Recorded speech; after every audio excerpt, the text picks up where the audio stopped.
Hello, everyone. Welcome back to the Cameron Chronicles. I'm your host, Ranjan Jindal, joined by my co-host, Caleb Dudley. Caleb, happy Friday, man. How are you? Yeah, happy Friday. Glad to be back. Yeah, it's an exciting time. We are joined by Dom Fenoglio, special guest coming back. How are you, Dom? Good to be back. It's been a minute. It has been Thanks a for minute. having me. Dom and I covered the Duke North Carolina game, so we'll recap that, talk about that Duke win, and then we'll also talk about Duke's win on the road against Syracuse. And then we'll preview the big contest this Saturday. Duke's going to Clemson, South Carolina to take on the Tigers. I'll be going down there. And so we'll preview that, and we're also bringing on Griffin Barfield, the sports editor of the Tiger, to preview that matchup. So it should be a super great show. Yeah, excited. But first, this podcast is brought to you by Duke Stores. Support your favorite Duke team. Duke Stores is home to the only collection of merchandise in the world that comes to you straight from Duke University. Go to shop.duke.edu for all of your Duke merch. All right, so let's start off with that UNC game. Like I mentioned, Dom and I were there. Duke won 87-70, but that really doesn't do justice to what happened in the first half. There was a time where Duke was up 40-13 at one point. I remember Dom like nudging me and be like, "Hey, have you looked at the score recently?" Because we're just like Out of nowhere, yeah. Anyway, so I'll start with you, Dom. What were some of your biggest takeaways from that game, and why do you think Duke was so successful against the Tar Heels? Yeah, well, I'll start with that hot start. I mean, testament to Cooper Flagg. He scored or assisted on the first 18 points of the game, I think, and was really just making beautiful read after beautiful read, knowing when to shoot, knowing when to pass. The game came to him so easily. I remember when he missed those first two free throws to start, I was a little bit, maybe the moment's getting to him, another Kentucky, Kansas type of situation, but then he really, I was very impressed. But after the game, I wrote my kind of sidebar column about Malik Brown because I really thought his return to the lineup helped the team in numerous ways. Obviously, defensively, he came in, I think immediately came up with a steal that got the crowd roaring. That was about the loudest they had been all night. But I thought his passing was phenomenal. He made a couple of great passes. He did play the right way, like did everything he needed to do. And then I thought one of the most important things he did was gave Kaman Malawach room to breathe. I think Kaman has not had his best game the past couple of weeks in Malik's absence, and I think a large part of that is he's had to shoulder a heavier load. He's had to play heavier minutes. I mean, I don't want to talk about it, but everybody saw what happened against NC State. I think fatigue certainly has played a part into, Malawach's struggles, both in foul trouble and offensive rhythm and all of these things. And I think knowing he has Malik Brown behind him to get him whenever he needs it allows him to play so much more aggressive. I mean, on the offensive glass against North Carolina, he was very impressive. So I was very impressed with the best I've seen Duke play. In a couple of months, couple of weeks at the very least. And I think a lot, obviously, big part of it's Cooper Flagg, but almost as big a part of it was Malik Brown. Yeah, great points all across the board there. And you asked Shire that, and he essentially said, "Yeah, I don't want the big men, to pace themselves at all," and having Malik helps that. Caleb, what about you? What were some of your takeaways? You were in there as a student. It must have been fun. Yeah, it was very fun. The big thing for me is, and I think we'll talk about this with Syracuse too in a minute. Duke's ball movement has just improved so much. To me, they had 20 assists to 8 turnovers in this game against North Carolina, and it's just so fun to watch. It's just so pretty to watch. Like Hubert Davis decided he wanted to double Cooper Flagg, mistake. Cooper Flagg got 7 assists, and it seems like every time they double him, even though he's so young, he always makes the right read. And Duke has so many shooters that it's just dangerous to do that. So it really leaves teams in a pinch of what do you do? Like, how do you guard Duke? And so I thought they did a really good job adjusting to that. Flagg in particular did a great job adjusting to that. He had 7, Con had 5, Tyrese and Sion had 3 apiece. And they didn't really turn the ball over. They had more turnovers in the second half where they kind of started playing a little bit sloppy, but that first half was just precision the entire time. So, yeah. Yeah, you guys really covered a lot of it on the offensive end. Sorry, Tom. Yeah, no, I was going to just bring up Khan because that's another player I'm really impressed with. I think he has always had the skills all season long, but especially early on in the season, you could kind of see him doing things that he was upset with himself for, or he knew what the right play was, but he wasn't always making it. He wasn't necessarily making all the shots, making the right plays, turned the ball over a little bit too much. But I think really in these last couple of weeks, ever since he had 0 points against Boston College, really, he's just come on so strong. Like as good as Cooper Flagg is, Khan is half a step behind him. He, I think, might be even better than Flagg handling the ball in the pick and roll. He, all those lobs he throws up to Malawach, he really is great at using his body to get to his spot. He loves that little paint jumper fadeaway type move. So I've been very impressed with Khan on the offensive end. Yeah, it was really cool to see him early in that second half really gain some confidence. I think he started by scoring maybe 8 or 10 of the Blue Devils' first points in that second half, and then he had one where he finished on RJ and gave a little flex, and he doesn't show too much emotion on the court, but to see him get really hyped and excited for himself, that was important for Duke and early in that second half to make a statement. So that was good. I'll talk a little bit about the defensive end because I thought the defense on the guards of North Carolina was absolutely phenomenal, especially in the first half. Cadeau handles the majority of the ball handling responsibilities, and he was swarmed. I mean, he was in hell. He made some good assists and good plays, but he turned the ball over, 5 times in the game, and I think a majority of those, if not all of them, were in the first half. And so that was kind of my key going in. You got to turn him over because if he's not comfortable, if RJ's not comfortable, that's their strength. And so I thought not only Proctor, Sion, and Khan did good, but even when Malawach and Malik Brown switched on them, I mean, Malawach had a possession where he was, I think, guarding RJ maybe. Yeah, I and remember. he switched on him, and I was just like, whoa. I told Dom in the middle, I was like, that might have been the most impressive thing I've seen from him all year. He stuck with him for a good chunk of the shot clock. And when you can do that 1 through 5, it's so hard for teams to get a rhythm offensively. And then, the hustle was great and didn't let North Carolina offensive rebound. Obviously, North Carolina's a little bit smaller, but even so, when they shoot a lot of threes, long rebounds are sometimes hard to get. So I thought the Blue Devils did a great job of that. Yeah, I don't know. I think that kind of sums it up from the UNC game. If you guys have anything else from there, that was pretty dominant victory. I didn't mention the second half. I will say I thought North Carolina was able to speed Duke up a little bit and force some turnovers, but then Shire called a timeout and tried to focus his team a little bit. I mean, it's funny to say, but I think the one kind of weakness Duke might have is their defense might lose a little bit of confidence sometimes when the other team wins those one-on-one matchups. Yeah. Because at the beginning of the second half, Duke's offense was matching them blow for blow because, North Carolina would come down, Duke would play great defense, and they'd hit a step back 3. Yeah. They'd hit that mid-range fadeaway. They would win those one-on-one matchups where it was great defense, better offense. And I really think for any team to beat Duke when they're playing at that level, you need that. You need to find a way to punch them in the face without, they're not going to make a mistake. So yeah, no, great point. So that was a dominant win for the Blue Devils, and they went back on the road a couple days ago to take on Syracuse, little Malik Brown homecoming, and the Blue Devils had another dominant victory, 83-54. Started off a little bit slow for both sides on offense, at least, but then Duke was really able to pull away late in that first half and early in the second to a near 30-point victory. Dom, I guess I'll start with you again. What were some of your takeaways from the Syracuse game of another ACC win for the Blue Devils? Yeah, very similar to what happened to Cooper Flagg to start the North Carolina game. I think Tyrese Proctor missed a pair of early free throws. And you thought to yourself, is Tyrese Proctor, in his head again? He really, at last year in that Elite Eight game and a couple of times last year, really, maybe Wake Forest this year too, had games where he couldn't make a shot. He would miss shots that he really should be making. But then flipped a switch, turned it around. I think had 3 first half threes, led the team in scoring by the end of the game.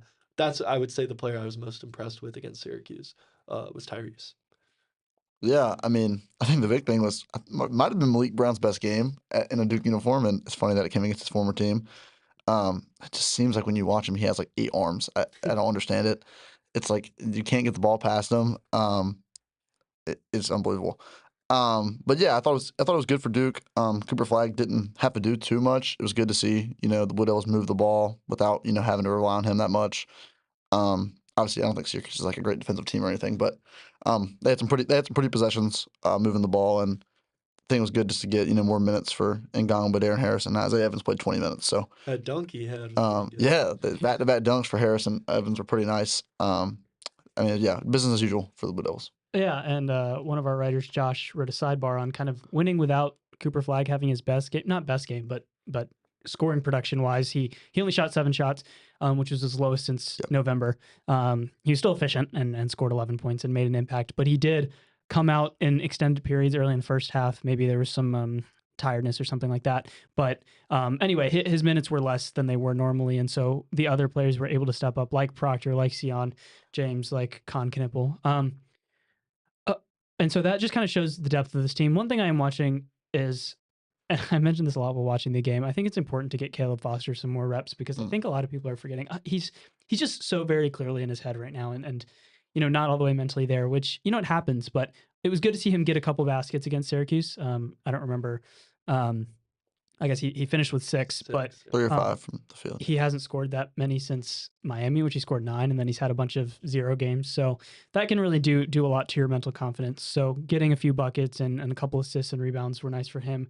And so I'm curious to see against Clemson if he can build that momentum up because he's such an important ball handler off the bench to give another option to bring the ball up the court, to get in the flow of the offense, to even drive the ball and finish are some of his biggest strengths. So yeah, I think he complements Sion James really well. Yeah. I think Sion James might be the starter we've talked about the least so far on this podcast, and he might be the most underappreciated player in the starting lineup. You can't talk about Sion James enough, but I think Caleb Foster is in a lot of ways a good complement to that because he also can drive the ball. He also can handle primary ball handling responsibilities where not many other people on Duke's rotation can do. And, in some games, Sion James is going to get into foul trouble or, is going to need a breather and you're going to need to rely on someone. And having Caleb Foster ready to go is important for Duke. Yeah, totally agree. All right. So, yeah, like I said, 2 big wins for the Blue Devils, got to 16 in a row, I believe, after Syracuse and 12-0 in the ACC. And then, the big matchup that we talked about, Clemson, we'll be joined by Griffin Barfield in just a second of the Tigers. So he'll break that all down with us when we come back. All right, everyone, welcome back to the Cameron Chronicles. We're here with a very special guest. We're joined by Griffin Barfield, the sports editor of the Tiger. Griffin, thank you so much for joining us today. Appreciate you guys having me on. Yeah, so let's just start out with, for people who haven't maybe been paying attention too closely to Clemson's season so far, give us kind of the summary of the trajectory of the season. I know Clemson had a really big win at the beginning of the year, has played well in ACC play throughout. Just kind of give us that summary of Clemson's season so far. Yeah, I mean, you pretty much hit the nail on the head. Clemson's had a really good season so far. It's been a fun one. There have been a lot of fun games to watch. I mean, the big one was against Kentucky at Little John back in December. So that was an awesome game. And then they've been playing really well in ACC play, too. They haven't really tripped up, obviously, besides this week, but had a loss to Louisville. But besides that, they've been playing really well in ACC play. So, I mean, it's going to come down to tomorrow. I mean, it's the top team in the ACC. And obviously with Clemson, that's tied for second with Louisville. So, again, it should be a lot of fun. Yeah, it should be. You alluded to it, but let's talk a little bit about that Georgia Tech game. Triple overtime defeat in Little John. Yeah. The trappiest game of all trap games. It happened last year, a similar vibe to it too. What do you think, I guess, maybe went wrong for the Tigers, or what do you think Georgia Tech did particularly well that was, able to lead to the win Tuesday? Yeah, I think it was a mixture of a few things. I mean, first thing, obviously, was Clemson didn't shoot the ball well. They shot under 35%, and this is a team that they have to shoot the three well to be successful, and they weren't able to do that to the extent that they wanted to. They also had the ball 3 times after each overtime, and they were unable to get anything there, and that just happened. And Chase Hunter, he had the ball every time that happened. He just said it's just basketball. So, and again, too, Victor Locken also fouled out our center, and every time that he's fouled out in an overtime, he fouled out against South Carolina, and that kind of led to the loss there too. So as long as he stays out of foul trouble, his rim protecting is a lot needed, especially for the fact that Clemson can't really defend the front court much. They're very slim. Obviously, Christian Reeves, you guys know him all pretty well. He's still kind of easing it back into the injury. Obviously, Shefflin's there. But this is the team that needs all its guys in the front court to play well. Yeah, that's a great point. You mentioned a few players there. I guess you mentioned Chase Hunter and Shefflin, who are, 2 of the best players on the team. Maybe what's a player that people might not be keeping an eye on that they should be watching for Clemson that you think could have a big impact against Duke? Maybe either someone off the bench or, another player in that starting lineup that you think could make an impact. Yeah, there are a few guys that can play really well at certain times. I mean, the player that I'm going to highlight is Jaden Zachary. He's kind of really been the difference maker of this backcourt. Because you go from Joe Girard to James Zachary. Joe Girard, obviously a big ball heavy guard. He can score 20, 25 points any day. He's just a really good 3-point shooter. And then you go to Zachary, who's very more defensive minded, will do more for the team instead of maybe not showing up on the score sheet as much as he will. So I expect him to guard either probably Tyrese Proctor. I think that he's the best on ball guard that Clemson has. And his tenacity, his way to be able to turn the ball over is helped Clemson out a lot throughout the last few games, especially in ACC play. Yeah, definitely. And also when Jaden can shoot the ball, and he does a good job driving to the basket as well and finishing. That's one thing I've been impressed with him about. What do you think are some of Clemson's biggest strengths as a team, and maybe how do you think that they can take advantage of Duke and those strengths for the Tigers? Yeah, well, Clemson's second in the ACC in 3-point shooting. They shoot 38% from three, and they've had some really off shooting days. So when they're on really well. I mean, even against Kentucky, they shot 32%. Yeah. So, I mean, this is a team that can win in several ways, and they can also play with a lot of physicality, obviously. Playing in Clemson is very tough. The players take a lot of pride in it, and they win games very physically. I mean, the last 2 years we've played Duke have been really physical games. They're not games that you're going to win off 3-point shooting. You're going to win in the paint. You're going to win by just kind of outmanning whoever. So I think that that's how this game is going to be played tomorrow, and that really excites me. But they can play 2 different ways. They can play through their guards, or they can play down low and using guys like, of course, Ian Shefflin, Victor Locken to play with a little bit more tenacity. Yeah. Sorry, I don't want to take over if you guys have any questions. Yeah, I had a question. So you mentioned Locken going out in overtime and how that hurt you guys. I was watching the overtime periods, and Bae Dongo just kind of went to work on the offensive glass. And I've noticed that's kind of been a problem for you guys. So do you think that was because Locken went out, or just more generally on the season? You guys have a huge lineup, but it feels like at times defensive rebounding can be an area of weakness. Yeah, I completely agree. Rebounding's been an issue at times, and that's because Clemson's a little bit more of a small ball type team. In that overtime, they ran Chase Hunter, Jaden Zachary, and then they ran Dylan Hunter off the bench, Chase's brother. And then they had Chauncey Wiggins and Ian Shefflin kind of down low. They don't really have that 5 guy, and sometimes they'll play a little bit quicker if they're able to shoot the 3 a lot better. So it really depends on the team layout. If Locken's on the court, if Shefflin's on, the rebounds will get there, but sometimes this team does lose the rebounding battle, and sometimes it does affect the games at some points.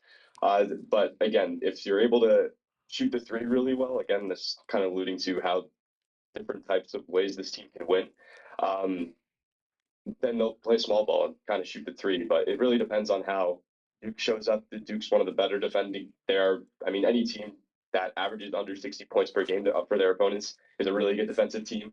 So I think that's going to play a big factor in this game tomorrow. Yeah, kind of a follow-up on that. Duke is, known for its size and its length. So what do you think the best lineup is for Clemson to kind of attack that?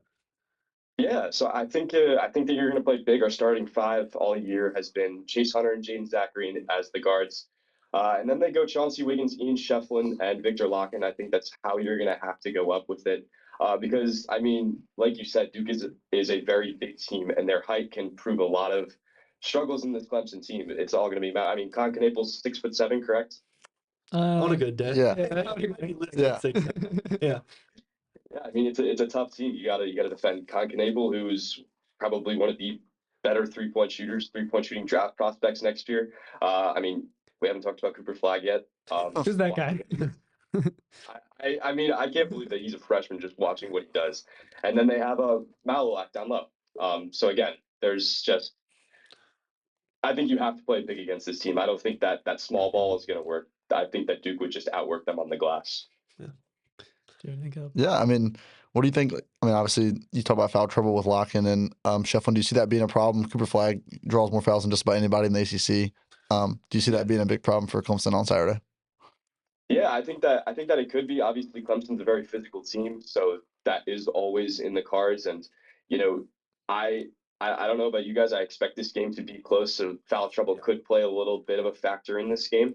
So I think that it could, but I think you have to play smart at this point. I think that you just have to beat them physically. I know that Duke's a very young team, but they're very experienced and they're very skilled for their age. So it's just going to be a matter of, can you wear this team down and the answer is no a lot. But if anybody can do it, I think that it could be Clemson. Yeah, it's funny you mentioned the past 2 years they've been particularly close. Yeah, that's what I was saying. That foul trouble was foul calls, I guess, were a big deal. I'll tell you what, I've never seen Brownell as mad as I did after the game last year at Cameron Indoor.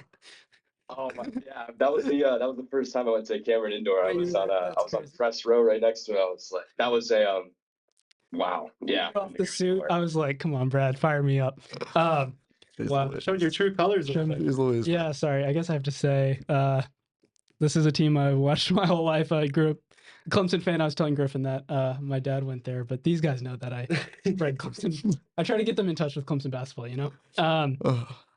Propaganda. The propaganda, right? Clemson basketball Twitter, elite place to be. Okay. Cliff Spamons. Cliff Spamons is the GOAT. I'm all in. Sorry, we got off track. What was I talking about? Oh, yeah.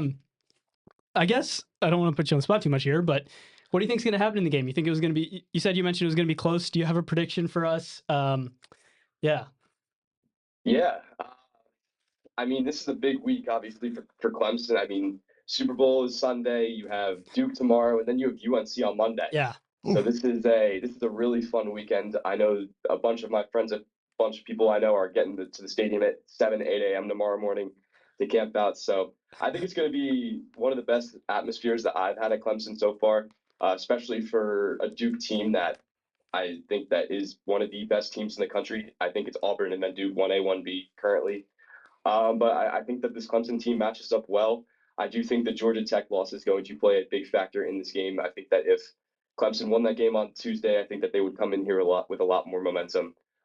And Duke is just, I think that they're going to find ways to win this game. I think that they're younger, but despite that they're younger, they're a lot more talented team than Clemson. I think that I could see this game going either way, but I think that Duke's going to win. My final score, let's go a little bit lower. I think that this game's going to be like 66-62 Duke.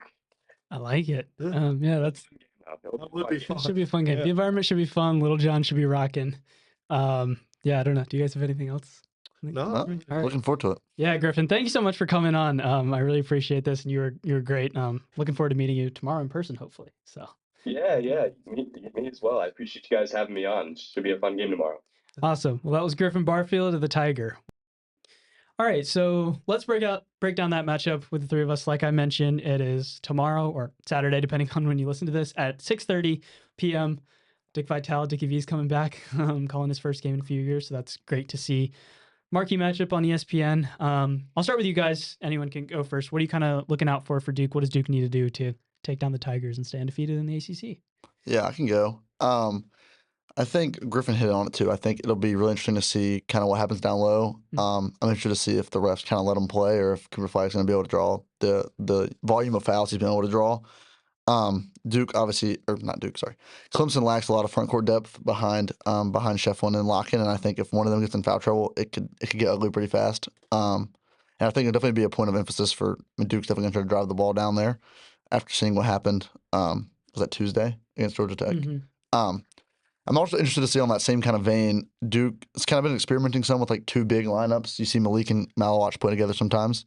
I'm interested to see if they try to do that just to take advantage of, the size advantage down low. No, that's a good point. I forgot about that because Shire said after the Syracuse game, he was talking about the lineups of Malik and Kaman and Patrick and Kaman, or Patrick and Malik. I can't remember. Yeah. But he did that more against Syracuse, which was cool to see. I don't know. Could be interesting for the team. Yeah, that's interesting. I also wonder, since Clemson starts Shefflin, Wiggins, and Locken, and one of them is going to have to guard Con Knippel, who's a perimeter player, how much they might even try to go small to get those Clemson, because when Duke goes small, they're still pretty big.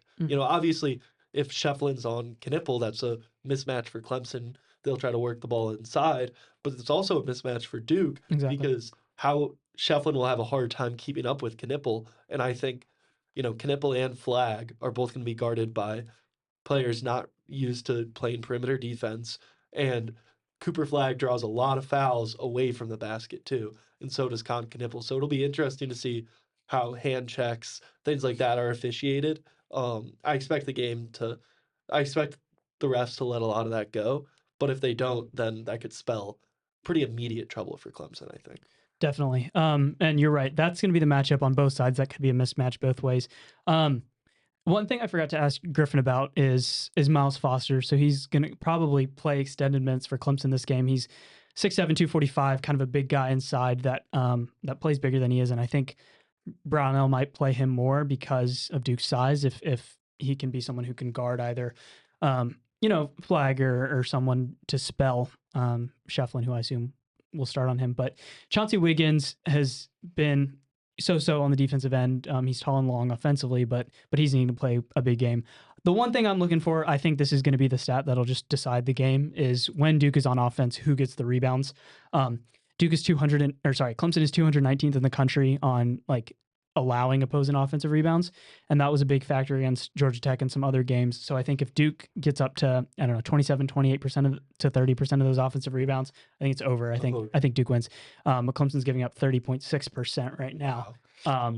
And so I think that's the biggest stat for me. That's the one I'm going to be watching. Obviously, 3-point shooting is going to be so big in an atmosphere like this, but that can really neutralize it, right? Because if Clemson can play 25 to 30 seconds of good defense and then allows an offensive rebound and a Mala Watch dunk or a open three, Duke capitalizes a lot on 3-pointers off of offensive rebounds, and that can just be so deflating for a team. So that's the one stat I'm going to be looking for, and it should be interesting there. Predictions? Do you guys want to? Yeah, go? I can go. Start off. Okay. I'm in this place where I feel like Duke's gonna have to lose at some point. But I don't know. I don't see them losing tomorrow. Or whenever this comes out Saturday. I think they just have too much of an advantage inside. They've just been killing teams down low. I mean, it's unbelievable. And so I think it'll be close. I mean, I think Clemson, if Chase Hunter gives nuclear, which he definitely can.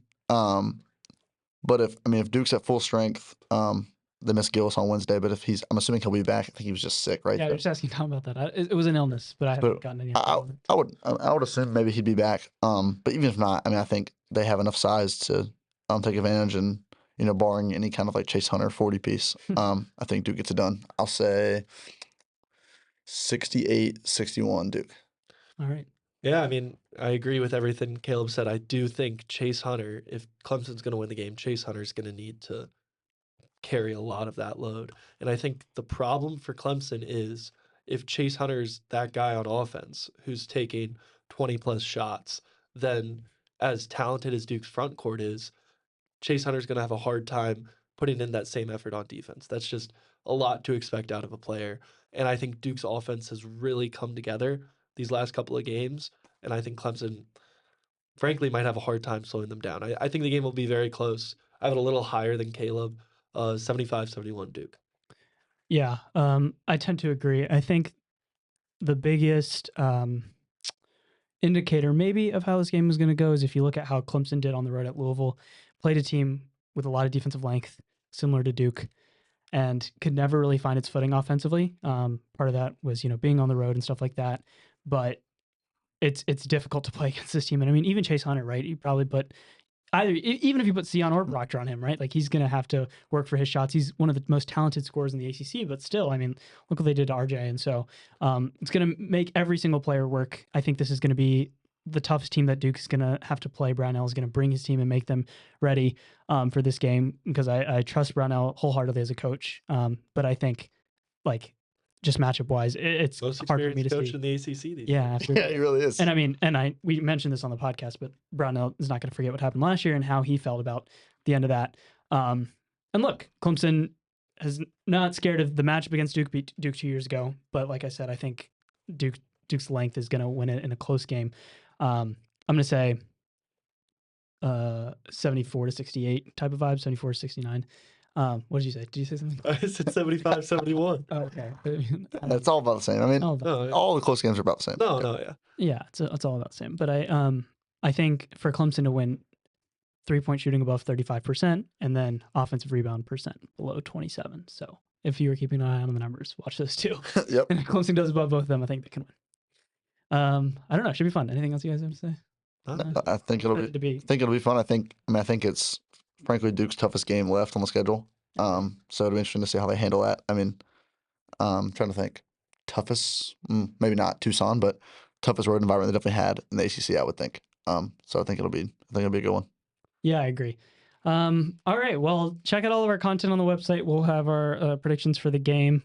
Mine might change. Who knows in the next 8 hours. But we have an opponent preview up. And then, like I mentioned, me and one of our other writers, Sophie Levinson, will be down in Tigertown to give 2 articles about the game. So we'll publish those. And yeah, definitely check out all our website at dukechronicle.com.